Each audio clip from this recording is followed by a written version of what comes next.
Австралияда күн қатты түсіп тұрғандықтан очкимен видео түсіргеннен басқа амал болмай тұр.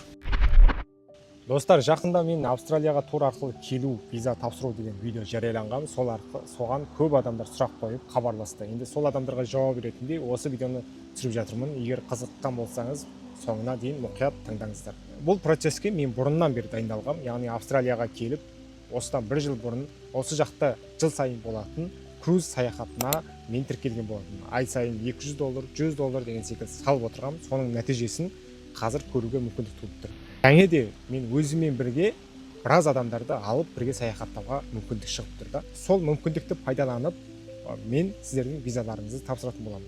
Қалай десеңіздер, Австралияның визасына тапсырған кезде сіз саяхаттап жатырмын дегеніңізді қаншалықты дәлелдей аласыз, соған орай бұл ел сізге виза береді.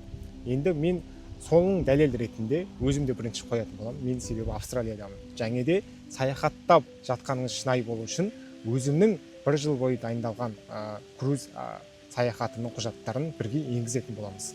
Сол кезде сізді тексеріп атқан Австралияның кейс офисері көріп, бұл құжаттар шынайы екеніне көз жетеді. Дегенмен бұл визаны 100% береді деген сөз емес, бірақ жай виза тапсырғаннан қарағанда әлде қайда шынайы болады.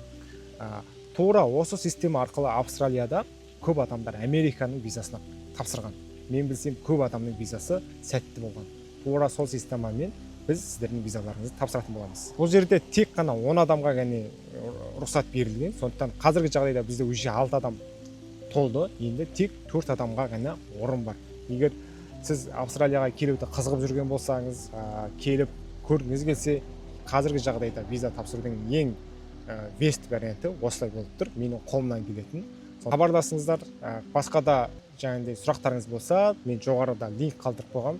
Басып толық ақпаратты алуларыңызға болады. Баршаңызға сәттілік.